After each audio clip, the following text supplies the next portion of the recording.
ਇਹ ਉਤਲੀ ਮੇਰੀ ਚੰਬੜੀ ਸਾਰੀ ਲਾ ਕੇ ਵੱਖਰੀ ਕਰ ਦੇਣ, ਫਿਰ ਵੀ ਇੱਕੋ ਹੀ ਗੱਲ ਹੈ, ਤਾਜਦਾਰੇ ਖਤਮੇ ਨਬੂਵਤ ਜ਼ਿੰਦਾਬਾਦ ਜ਼ਿੰਦਾਬਾਦ ਜ਼ਿੰਦਾਬਾਦ। ਇਹ ਕਦੀ ਹੋ ਹੀ ਨਹੀਂ ਸਕਦਾ ਹੈਗਾ ਵੀ ਮੈਂ ਇਹ ਕਦੀ ਵੀ ਬਾਬਾ ਜੀ ਦੇ ਪਿਆਏ ਜਾਮ ਇਹ ਕਦੀ ਕੋਈ ਪਿੱਛੇ ਹਟ ਜੇ। ਨਾਲੇ ਇਹਦੇ ਵਿੱਚ ਤਰੀਕੇ ਲਬੈਕ ਦੇ ਵਿੱਚ ਬੁਜ਼ਦਲਾਂ ਦਾ ਕੰਮ ਹੀ ਨਹੀਂ ਹੈਗਾ। ਐਟਮੀ ਤਾਕਤ ਵੀ ਸਾਡੇ ਕੋਲ ਹੋਵੇ ਤੇ ਸਾਡੇ ਭੈਣਾਂ ਭਰਾ ਫਲਸਤੀਨੀ ਉਹਨਾਂ ਨਾਲ ਜ਼ੁਲਮ ਜ਼ਿਆਦਤੀ ਵੀ ਹੁੰਦੀ ਹੈ, ਤੇ ਜੇ ਇੱਥੇ ਵੀ ਨਹੀਂ ਉੱਠਣਾ ਤੇ ਫਿਰ ਇਹਦੀ ਜ਼ਿੰਦਗੀ ਨੂੰ ਮੇਰੇ ਹਿਸਾਬ 'ਚ ਵੈਸੇ ਹੀ ਜਿਹੜਾ ਇਹ ਜ਼ਿੰਦਗੀ ਤਾਂ ਸਾਨੂੰ ਚਾਹੀਦੀ ਨਹੀਂ ਹੈਗੀ। ਕਦੀ ਕਿਤੇ ਸ਼ਿਫਟ ਕਰ ਦਿੰਦੇ ਹਾਂ, ਕਦੀ ਕਿਤੇ ਸ਼ਿਫਟ ਕਰ ਦਿੰਦੇ ਹਾਂ। ਸਾਨੂੰ ਜੀ ਉੱਤੋਂ ਪ੍ਰੈਸ਼ਰ ਹੈ, ਸਾਨੂੰ ਜੀ ਉੱਤੋਂ ਪ੍ਰੈਸ਼ਰ ਹੈ। ਕਿਹਨਾਂ ਦਾ ਪ੍ਰੈਸ਼ਰ ਹੈ ਉਹਨਾਂ ਨੂੰ ਪਤਾ ਹੋਵੇ, ਕਿਹਦਾ ਪ੍ਰੈਸ਼ਰ ਸੀ ਇਹਨਾਂ ਨੂੰ। ਉੱਥੇ ਇਹ ਗੱਲ ਕਹੀ ਸੀ ਵੀ ਜੇ ਲਬੈਕ ਦੀ ਹਕੂਮਤ ਆਏ ਤੇ ਤੁਸੀਂ ਕੀ ਕਰੋਗੇ। ਮੈਂ ਕਿਹਾ ਵੀ ਇੱਕ ਵੀ ਨਹੀਂ ਛੱਡेंगे। ਯਹੂਦੀ ਜਿੱਥੇ ਜਿੱਥੇ ਹੈਗੇ ਨੇ ਸਾਰੇ ਲੱਭ ਲੱਭ ਮਾਰ ਦੇਂਗੇ, ਪੂਰੇ ਮੁਲਕਾਂ ਦੇ ਯਹੂਦੀ ਮਾਰ ਦੇਂਗੇ। ਭਾਈ ਸਾਹਿਬ ਗ੍ਰਿਫਤਾਰੀ ਜਦੋਂ ਹੋਈ ਹੈ ਤੁਹਾਡੀ, ਉਸ ਟਾਈਮ ਤੁਹਾਨੂੰ ਦੱਸਿਆ ਗਿਆ ਕਿ ਕਿਉਂ ਗ੍ਰਿਫਤਾਰ ਕੀਤਾ ਜਾ ਰਿਹਾ, ਜਾਂ ਕੋਈ ਗ੍ਰਿਫਤਾਰੀ ਦੇ ਵਾਰੰਟ ਇਹਨਾਂ ਨੇ ਤੁਹਾਨੂੰ शो कराए ने? तो या मर जाएंगे जालिम दी महत नहीं कर। अस्सलाम वालेकुम नाजरीन, आप देख रहे हैं नाउ टीवी। मैं हूं मोहम्मद यासर महमूद। आज हमारे साथ जो शख्सियत मौजूद हैं ये किसी तारुफ के मोहताज नहीं हैं। ये बाबा जी के शेर और तहरीक लब्बैक पाकिस्तान के इंतहाई सरगर्म कारकुन और उम्मीदवार बराए MNA भी हैं। तो इन्होंने हाल ही में MNA का ऐलान भी किया है। उसके बाद इन पर जो काफ़ी सख्तियाँ आनी शुरू हो गई, सियासी दबाव आना शुरू हो गया है। तो चंद दिन पहले ये जेल का भी चक्कर लगा के आए हैं। तो अब हम इनसे जानते हैं क्या हालात वाक़यात पेश आए और किस वजह से इनको जेल में जाना पड़ा, क्यों इनको गिरफ़्तार किया गया, क्या क्या वजह थी, इसके पीछे बैकग्राउंड में क्या हकीकत है, वो हम जानने की कोशिश करते हैं। जी हाई साहब, बहुत शुक्रिया सर आपका, आपने अपना कीमती वक्त दिया। हाई साहब ਤੁਸੀਂ ਥੋੜਾ ਜਿਹਾ ਸਾਡੇ ਨਾਜ਼ਰੀਨ ਨੂੰ ਤੇ ਆਵਾਮ ਨੂੰ ਇਹ ਦੱਸੋ ਕਿ ਆਵਾਮ 'ਚ ਇੱਕ ਤਾਸੁਰ ਪਾਇਆ ਜਾ ਰਿਹਾ ਕਿ ਹਾਈ ਸਾਹਿਬ ਤੇ ਕੋਈ ਪਹਿਲੇ ਮੁਕੱਦਮਾਤ ਸਨ ਜਿੰਨੀ ਵਜ੍ਹਾ ਤੋਂ ਹਾਈ ਸਾਹਿਬ ਨੂੰ ਗ੍ਰਿਫਤਾਰ ਕੀਤਾ ਗਿਆ। ਇਸ ਚੀਜ਼ 'ਚ ਕਿੰਨੀ ਕੁ ਸਦਾਕਤ ਹੈ? ਜਿੱਦਣ ਰੈਲੀ ਕੱਢੀ ਹੈ ਜੁਮੇ ਵਾਲੇ ਦਿਨ ਮੇਰੇ ਮੁਹਤਰਮ ਦੇ ਨਾਲ ਲਾਹੌਰ ਤੋਂ, ਉਸ ਦਿਨ ਇਹ ਸਵਾਲ ਪੁੱਛੇ ਗਏ ਸਨ ਵੀ ਜੇ ਤੁਹਾਡੇ ਜੋ ਮੁਸਲਮਾਨ ਭੈਣਾਂ ਭਰਾ ਨੇ ਜੋ ਉਧਰ ਹੋ ਰਿਹਾ ਹੈ ਉਹਨਾਂ ਨਾਲ ਜ਼ੁਲਮ ਜ਼ਿਆਦਤੀ ਜੋ ਹੋ ਰਹੀ ਹੈ ਉਹਨਾਂ ਨੂੰ ਦੇਖੋ ਨਾ, ਉਹ ਸਾਡੇ ਭਾਈ ਸਾਡੀਆਂ ਭੈਣਾਂ ਸਾਡੇ ਬਜ਼ੁਰਗ ਸਾਨੂੰ ਪੁਕਾਰ ਰਹੇ ਨੇ। ਬਿਲਕੁਲ ਉੱਥੇ ਇਹ ਗੱਲ ਕਹੀ ਸੀ ਵੀ ਜੇ ਲਬੈਕ ਦੀ ਹਕੂਮਤ ਆਏ ਤੇ ਤੁਸੀਂ ਕੀ ਕਰੋਗੇ। ਮੈਂ ਕਿਹਾ ਵੀ ਇੱਕ ਵੀ ਨਹੀਂ ਛੱਡेंगे। ਯਹੂਦੀ ਜਿੱਥੇ ਜਿੱਥੇ ਹੈਗੇ ਨੇ ਸਾਰੇ ਲੱਭ ਲੱਭ ਮਾਰ ਦੇਂਗੇ, ਪੂਰੇ ਮੁਲਕਾਂ ਦੇ ਯਹੂਦੀ ਮਾਰ ਦੇਂਗੇ। ਠੀਕ, ਇਹ ਬਿਆਨ ਹੋਇਆ ਉਹ ਦਿਨ। ਅਗਲੇ ਦਿਨ ਜਿਹੜਾ ਹੈਗਾ ਮੇਰਾ ਤਾਂ ਕੋਈ ਮੁਕੱਦਮੇ ਜਿਹੜੇ ਕੋਈ ਹੈ ਨੇ ਕੇਸ ਉਹ ਬਰੀ ਹੋਏ ਨੇ, ਸੁਲ੍ਹਾਂ ਹੋਈਆਂ ਨੇ। ਕੋਈ ਐਸਾ ਮੁਕੱਦਮਾ ਮੇਰਾ ਹੈ ਹੀ ਨਹੀਂ ਵੀ ਜਿਹੜਾ ਮੇਰਾ ਜ਼ਾਤ ਦਾ ਕੋਈ ਰੌਲਾ ਸੀ। ਮੈਂ ਤੇ ਇੱਕੋ ਹੀ ਗੱਲ ਏ, ਜਦੋਂ ਨਿਕਲਣਾ ਆਕਾ ਦੀ ਨਮੂਸ ਦੀ ਖਾਤਰ ਨਿਕਲਣਾ ਤੇ ਆਪਦੇ ਭੈਣਾਂ ਭਾਈਆਂ ਲਈ ਨਿਕਲਿਆ ਵਾਂ ਜਿਨ੍ਹਾਂ ਲਈ ਉਹਨਾਂ ਦਾ ਸਾਡਾ ਹੱਕ ਬਣਦਾ, ਸਾਨੂੰ ਇਜਾਜ਼ਤ ਦੇ ਵੀ ਦੇਣ ਤੇ ਅਸੀਂ ਇੱਕ ਮਿੰਟ ਆਪਦੇ ਸਮਝ ਲਓ ਬੀਵੀ ਬੱਚੇ ਹਰ ਚੀਜ਼ ਲੈ ਕੇ ਜਾਨ ਕੁਰਬਾਨ ਕਰਨ ਲਈ ਉੱਥੇ ਆਪਦੇ ਭਾਈਆਂ ਲਈ ਤਿਆਰ ਹਾਂ। ਜਿਹੜੀਆਂ ਸਾਡੀਆਂ ਭੈਣਾਂ ਸਾਡੇ ਬਜ਼ੁਰਗ ਸਾਡੇ ਬੱਚੇ ਸਾਨੂੰ ਪੁਕਾਰ ਰਹੇ ਨੇ ਉੱਥੇ ਜਾਣ ਲਈ ਤਿਆਰ ਹਾਂ। ये जो भाई साहब बात कर रहे हैं ये फ़लस्तीन के हवाले से उन्होंने बात की है। तो फ़लस्तीन के हवाले से इन्होंने एक बयान दिया था, उसके बाद ये बता रहे हैं। तो भाई साहब इस तो इलावा ਤੁਹਾਡੇ ਤੇ ਕੋਈ ਕੇਸ ਨਹੀਂ ਹੈ, ਯਾਨੀ ਕਿ ਕੋਈ ਕੇਸ ਨਹੀਂ ਹੈ ਜਿੰਦੀ ਵਜ੍ਹਾ ਤੋਂ ਤੁਹਾਨੂੰ ਕੋਈ ਗ੍ਰਿਫਤਾਰ ਕੀਤਾ ਗਿਆ? ਮੇਰੇ ਕੇਸ ਜੋੜੇ ਵੀ ਹੈ ਨੇ, ਉਹ ਕੋਈ ਮੇਰੇ ਜ਼ਾਤੀ ਦੁਸ਼ਮਣੀਆਂ ਸਾਡੀਆਂ ਉਹ ਸਾਡੀਆਂ ਸੁਲ੍ਹਾਂ ਹੋਈਆਂ ਨੇ, ਹਰ ਚੀਜ਼ ਖਤਮ ਹੋਈ ਬਰੀ ਹੋਏ ਨੇ। ਕੋਈ ਐਸਾ ਕੇਸ ਨਹੀਂ ਹੈਗਾ ਵੀ ਜਿਹੜਾ ਜਿੰਦੇ 'ਚ ਮੈਨੂੰ ਇਹਨਾਂ ਅਰੈਸਟ ਕਰਨਾ ਜਾਂ ਕੋਈ ਮੁਕੱਦਮਾ ਐਸਾ ਮੇਰੇ ਤੇ ਹੈ ਹੀ ਨਹੀਂ। ਭਾਈ ਸਾਹਿਬ ਗ੍ਰਿਫਤਾਰੀ ਜਦੋਂ ਹੋਈ ਹੈ ਤੁਹਾਡੀ, ਉਸ ਟਾਈਮ ਤੁਹਾਨੂੰ ਦੱਸਿਆ ਗਿਆ ਕਿ ਕਿਉਂ ਗ੍ਰਿਫਤਾਰ ਕੀਤਾ ਜਾ ਰਿਹਾ, ਜਾਂ ਕੋਈ ਗ੍ਰਿਫਤਾਰੀ ਦੇ ਵਾਰੰਟ ਇਹਨਾਂ ਨੇ ਤੁਹਾਨੂੰ ਸ਼ੋ ਕਰਾਏ ਨੇ? ਕੋਈ ਗ੍ਰਿਫਤਾਰੀ ਦੇ ਮੈਨੂੰ ਤਾਂ ਜਦੋਂ ਇਹਨਾਂ ਅਰੈਸਟ ਕੀਤਾ ਮੈਨੂੰ ਇਹ ਲੈ ਗਏ ਨੇ ਉੱਥੇ ਥਾਣੇ ਜਦੋਂ ਲੈ ਕੇ ਗਏ ਨੇ ਉੱਥੇ ਜਾ ਕੇ ਇਹਨਾਂ ਜ਼ਿਆਤੀ ਜ਼ੁਲਮ ਜੋ ਵੀ ਕਰਨਾ ਸੀ ਇਹ ਕਰਦੇ ਰਹੇ ਨੇ। ਰਹੀ ਗੱਲ ਫਿਰ ਇਹਨਾਂ ਮੇਰੇ ਭਾਈ ਨੂੰ, ਉੱਥੇ ਮੇਰਾ ਭਾਈ ਪਿੱਛੇ ਗਿਆ ਸ਼ਬਾਜ਼, ਇਹਨਾਂ ਥਾਣੇ ਗਏ ਨੂੰ ਉਹਨੂੰ ਅਰੈਸਟ ਕੀਤਾ, ਉੱਥੋਂ ਅਰੈਸਟ ਕਰਕੇ ਉਹਨੂੰ ਇਹਨਾਂ ਸੁਬਾਹ ਰਿਹਾ ਕਰ ਦਿੱਤਾ। ਮੈਨੂੰ ਫਿਰ ਇਹਨਾਂ ਕਦੀ ਕਿਤੇ ਸ਼ਿਫਟ ਕਰ ਦਿੰਦੇ, ਕਦੀ ਕਿਤੇ ਸ਼ਿਫਟ ਕਰ ਦਿੰਦੇ। ਸਾਨੂੰ ਜੀ ਉੱਤੋਂ ਪ੍ਰੈਸ਼ਰ ਹੈ, ਸਾਨੂੰ ਜੀ ਉੱਤੋਂ ਪ੍ਰੈਸ਼ਰ ਹੈ। ਕਿਹਨਾਂ ਦਾ ਪ੍ਰੈਸ਼ਰ ਹੈ ਉਹਨਾਂ ਨੂੰ ਪਤਾ ਹੋਵੇ, ਕਿਹਦਾ ਪ੍ਰੈਸ਼ਰ ਸੀ ਇਹਨਾਂ ਨੂੰ। ਅੱਛਾ ਭਾਈ ਸਾਹਿਬ, ਤਫਤੀਸ਼ ਦੇ ਦੌਰਾਨ ਤੁਹਾਡੇ ਕੋਲ ਕਿਸ ਚੀਜ਼ ਦਾ ਮੁਤਾਲਬਾ ਕੀਤਾ ਜਾਂਦਾ ਸੀ ਕਿ ਕੀ ਕੰਮ ਹੈ ਜਿਹੜਾ ਤੁਸੀਂ ਕਰ ਰਹੇ ਹੋ ਕਿ ਨਾ ਕਰੋ? ਕੋਈ ਐਸਾ ਕੰਮ ਹੋਏਗਾ ਨਾ ਵੀ ਜਿੰਦੀ ਵਜ੍ਹਾ ਤੋਂ ਤੁਹਾਨੂੰ ਕਿਹਾ ਜਾ ਰਿਹਾ?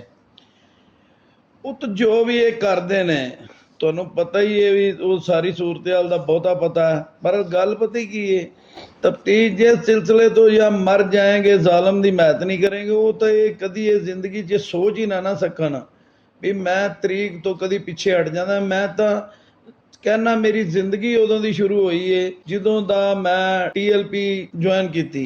ਉਦੋਂ ਪਹਿਲੇ ਤਾਂ ਮੇਰੀ ਜ਼ਿੰਦਗੀ ਫਜ਼ੂਲ ਸੀ। ਇਹ ਤਾਂ ਕਦੀ ਹੋ ਹੀ ਨਹੀਂ ਸਕਦਾ ਹੈਗਾ ਵੀ ਮੈਂ ਇਹ ਕਦੀ ਵੀ ਬਾਬਾ ਜੀ ਦੇ ਪਿਆਏ ਜਾਮ ਇਹ ਕਦੀ ਕੋਈ ਪਿੱਛੇ ਹਟ ਜੇ। ਨਾਲੇ ਇਹਦੇ ਵਿੱਚ ਤਰੀਕੇ ਲਬੈਕ ਦੇ ਵਿੱਚ ਬੁਜ਼ਦਲਾਂ ਦਾ ਕੰਮ ਹੀ नहीं हैगा। ये हाई साहब के जज्बात हैं। उन्होंने कहा कि जी मर जाएंगे, ज़ालिम की हमायत ना करेंगे। तो ये जेल से भी होके आए हैं, तशद्दुद भी किया गया, तो इसके बावजूद उनके ये जज्बात हैं। जिहड़ी FIR सामने आई है, आवाम दे सामने आई है, उहदे च एक रिपोर्ट बनाई गई है। उहदे च दस्सिया गया कि जी नाके तो तुहाडी गड्डी रोकी गई है, लेकिन तुसीं गड्डी नहीं रोकी, गड्डी तुसीं भजाउण दी कोशिश कीती है, जिंदी वजह तो गड्डी ज़बरदस्ती रोकी गई। जिस तरह ही गड्डी रुकी है, तुहाडे कोई 4-5 साथी अंदर गड्डी चों बाहर आए ने, ते आंदे ही उन्होंने फायरिंग खोलती पुलिस ते। और जनाब इस तरह हाथापाई की है, एक तुसी पुलिस वाले दे कपड़े भी फाड़ते। यह जिहड़ी FIR दे विच वकूआ है, इहदे बारे की सच्चाई है, ये भी आवाम नूं थोड़ा जिहा दसो। ਉਹ ਤਾਂ ਸਾਨੂੰ ਤਾਂ ਪਤਾ ਹੀ ਜਿਹੜਾ ਹੈਗਾ, ਮੈਨੂੰ ਤਾਂ ਪਤਾ ਹੀ ਨਹੀਂ। ਮੈਨੂੰ ਤਾਂ ਇਹਨਾਂ ਸ਼ਿਫਟ ਕਰਦੇ ਰਹੇ ਨੇ, ਮੈਂ ਤਾਂ ਪਹਿਲੋਂ ਹੀ ਰੈਸਟ ਸਾਂ ਨਾ। ਮੈਨੂੰ ਪਤਾ ਹੈ ਘਰ ਮੈਂ ਬੈਠਾ ਸਾਂ ਤੇ ਸਾਰੇ ਪਿੰਡ ਦੇ ਸਾਹਮਣੇ ਮੈਨੂੰ ਅਰੈਸਟ ਕੀਤਾ ਨੇ ਜੀ, ਡੇਰੇ ਤੋਂ ਅਰੈਸਟ ਕੀਤਾ ਨੇ। ਉਹਦੇ ਵਿੱਚ ਤਾਂ ਕੋਈ ਹੈ ਹੀ ਸੱਚਾਈ ਨਹੀਂ ਹੈਗੀ। ਜੇ ਸੱਚਾਈ ਫਿਰ ਹੁੰਦੀ ਤੇ ਪੁਲਿਸ ਮਦਈ ਹੋਵੇ, ਫਿਰ ਪਰਚਾ ਖਾਰਜ ਕਿਉਂ, ਡਿਸਚਾਰਜ ਕਿਉਂ ਹੋ ਗਿਆ? ਫਿਰ ਉਹਦੇ ਵਿੱਚੋਂ ਖੁਦ ਹੀ ਮੈਨੂੰ ਇਹਨਾਂ ਜਦੋਂ ਮੇਰੇ ਮੁਹਤਰਮ ਦਾ ਬਿਆਨ ਆਇਆ, ਉਸ ਤੋਂ ਬਾਅਦ ਇਹਨਾਂ ਮੈਨੂੰ ਕਲੀਅਰ ਕੀਤਾ, ਜਿਹੜਾ ਬੇਗੁਨਾਹ ਵੀ ਲਿਖਿਆ ਉਹਦੇ ਵਿੱਚੋਂ ਮੈਂ ਡਿਸਚਾਰਜ ਵੀ ਹੋਇਆ ਅਦਾਲਤ ਦੇ ਵਿੱਚੋਂ। ਸਹੀ ਸਹੀ। ਫਿਰ ਲੀਡਰ ਹੋਵੇ ਤਾਂ ਸਾਧ ਰਿਜ਼ਵੀ ਵਰਗਾ ਹੋਵੇ। ਸਾਡਾ ਲੀਡਰ ਵੈਸੇ ਹੀ ਬੱਬਰ ਸ਼ੇਰ ਹੈ। ਉਹ ਹਰ ਕਾਰਕੁਨ ਲਈ, ਅਸੀਂ ਤੇ ਕਾਮ ਕਾਰਕੁਨ ਆ, ਬਾਬੇ ਰਿਜ਼ਵੀ ਦੇ ਕਾਮ ਕਾਰਕੁਨ ਆ। ਦੇਖੋ ਖਤਮੇ ਨਬੂਵਤ ਦੀ ਗੱਲ ਹੈ ਵੀ ਖਤਮੇ ਨਬੂਵਤ ਦੇ ਸਿਪਾਹੀ ਆ ਜੀ। ਸਾਡਾ ਤਾਂ ਹੋਰ ਕੋਈ ਮਕਸਦ ਹੀ ਨਹੀਂ ਹੈਗਾ, ਨਾ ਕੋਈ ਜ਼ਿੰਦਗੀ। ਜਿੱਥੇ ਗੱਲ ਸਰਕਾਰ ਦੀ ਹੈ ਨਹੀਂ, ਉੱਥੋਂ ਅਸੀਂ ਪਿੱਛੇ ਕਦੀ ਨਹੀਂ ਹਟਣਾ ਹੈਗਾ। ਵੇਖੋ ਨਾ, ਸਾਡਾ ਨਬੀ ਤਾਂ ਉਹ ਨਬੀ ਹੈ ਨਾ ਜਿਹਨੇ ਇਸ ਉਮਤ ਲਈ ਰੋ ਰੋ ਦੁਆਵਾਂ ਮੰਗੀਆਂ ਜੀ। ਬਿਲਕੁਲ। ਅੱਜ ਅਸੀਂ ਕੀ ਪਾ ਕਰਨੇ ਆ? ਅਸੀਂ ਵੇਖੋ ਨਾ, ਐਟਮੀ ਤਾਕਤ ਵੀ ਸਾਡੇ ਕੋਲ ਹੋਵੇ ਤੇ ਸਾਡੇ ਭੈਣਾਂ ਭਰਾ ਫਲਸਤੀਨੀ ਉਹਨਾਂ ਨਾਲ ਜ਼ੁਲਮ ਜ਼ਿਆਦਤੀ ਵੀ ਹੁੰਦੀ ਹੈ, ਤੇ ਜੇ ਇੱਥੇ ਵੀ ਨਹੀਂ ਉੱਠਣਾ ਤੇ ਫਿਰ ਇਹਦੀ ਜ਼ਿੰਦਗੀ ਨੂੰ ਮੇਰੇ ਹਿਸਾਬ 'ਚ ਵੈਸੇ ਹੀ ਜਿਹੜਾ ਇਹ ਜ਼ਿੰਦਗੀ ਤਾਂ ਸਾਨੂੰ ਚਾਹੀਦੀ ਨਹੀਂ ਹੈਗੀ। ਜੇ ਅਸੀਂ ਅੱਜ ਵੀ ਇੱਕ ਮੁਹੰਮਦ ਬਿਨ ਕਾਸਿਮ ਸੀ, ਇੱਕ ਲੜਕੀ ਲਈ ਉਹਨੇ ਜੰਗਾਂ ਲੜੀਆਂ, ਪੂਰੇ ਕੁਫਰ ਨੂੰ ਉਹਨੇ ਲਾ ਕੇ ਰੱਖ ਦਿੱਤਾ। ਅਸੀਂ ਐਟਮੀ ਤਾਕਤ ਦੇ ਅਸੀਂ ਇਹਨੂੰ ਰੱਖਿਆ ਕਾਹਦੇ ਲਈ? ਜੇ ਅੱਜ ਵੀ ਨਹੀਂ ਸਾਡੇ ਭੈਣਾਂ ਭਰਾਵਾਂ ਨਾਲ ਜ਼ਿਆਦਤੀ ਜ਼ੁਲਮ ਹੋ ਰਿਹਾ ਤੇ ਸਾਡੇ ਨਿੱਕੇ ਨਿੱਕੇ ਬੱਚੇ ਸਾਨੂੰ ਪੁਕਾਰ ਰਹੇ ਨੇ, ਇਹ ਜ਼ਿੰਦਗੀ ਹੈ ਸਾਡੀ? ਕਿਹੜਾ ਹੁਕਮਰਾਨ ਬੋਲਦਾ ਪਿਆ? ਇੱਕ ਸਾਧ ਰਿਜ਼ਵੀ ਤੋਂ ਇਲਾਵਾ ਕੋਈ ਬੰਦਾ ਕੋਈ ਸਵਾਲ ਜਵਾਬ ਕਰਦਾ ਪਿਆ? ਫਿਰ ਲੀਡਰ ਹੋਵੇ ਤੇ ਐਸਾ ਹੋਵੇ ਨਾ, ਦੇਣ ਇਜਾਜ਼ਤ ਸਾਨੂੰ। ਵੇਖੀ ਅਸੀਂ ਜਾਣਿਆ ਕਿ ਨਹੀਂ ਉੱਥੇ ਪੜ੍ਹਨੇ ਕਿ ਨਹੀਂ ਪੜ੍ਹਦੇ। ਰਹੀ ਗੱਲ ਇਲੈਕਸ਼ਨ ਦੀ, ਇਹ ਇਲੈਕਸ਼ਨ ਮੇਰੇ ਨਾਲ ਇਹ ਕੀ ਇਲੈਕਸ਼ਨ ਲੜਨ ਦੇ MP ਮੈਨੇ ਇਹਨਾਂ ਦਾ ਆ ਗਿਆ, ਇਹਨਾਂ ਨੂੰ ਆਖਰੀ ਮੇਰੇ ਨਾਲ ਖੁਦ ਇਲੈਕਸ਼ਨ ਲੜ ਕੇ ਵੇਖ ਲਵੇ ਵੀ ਕਿਸ ਬਾਦਲ ਦੀ ਤੇ ਕਿਸ ਪੋਜੀਸ਼ਨ ਤੇ ਮੈਨੂੰ ਹਰਾ ਕੇ ਵਹਾ ਲਵੇ। ਸਭ ਮੈਂ ਅੱਲਾ ਦੇ ਹੁਕਮ ਨਾਲ ਇੱਥੋਂ ਇਹ ਇਲੈਕਸ਼ਨ ਜਿੱਤ ਕੇ ਸਾਧ ਰਿਜ਼ਵੀ ਨੂੰ ਇਹ ਸੀਟ ਜਾ ਕੇ ਪੇਸ਼ ਕਰਾਂਗਾ ਅੱਲਾ ਦੇ ਹੁਕਮ ਨਾਲ। ਜੀ ਬਿਲਕੁਲ। ਆਵਾਮ 'ਚ ਤਾਸੁਰ ਪਾਇਆ ਜਾਂਦਾ ਹੈ ਕਿ ਜਦੋਂ ਵੀ ਕੋਈ ਸਿਆਸਤਦਾਨ ਜੇਲ੍ਹ 'ਚੋਂ ਹੋ ਆਉਂਦਾ ਤੇ ਉਹ ਸਿਆਸਤਦਾਨ ਦਾ ਜਿਹੜਾ ਪਾਰਟੀ ਦੇ ਬਾਰੇ ਹੁੰਦਾ ਨਾ ਤਾਸੁਰ, ਉਹ ਕਮਜ਼ੋਰ ਪੈ ਜਾਂਦਾ। ਤੇ ਤੁਹਾਡਾ ਤਾਸੁਰ ਜਜ਼ਬਾਤ ਤੁਸੀਂ ਆਪਣੇ ਜ਼ਾਹਿਰ ਕਰਤੇ ਨੇ, ਲੇਕਿਨ ਤਹਿਰੀਕੇ ਲਬੈਕ ਦੇ ਬਾਰੇ ਹੁਣ ਤੁਹਾਡੇ ਕੀ ਤਾਸੁਰਾਤ ਨੇ?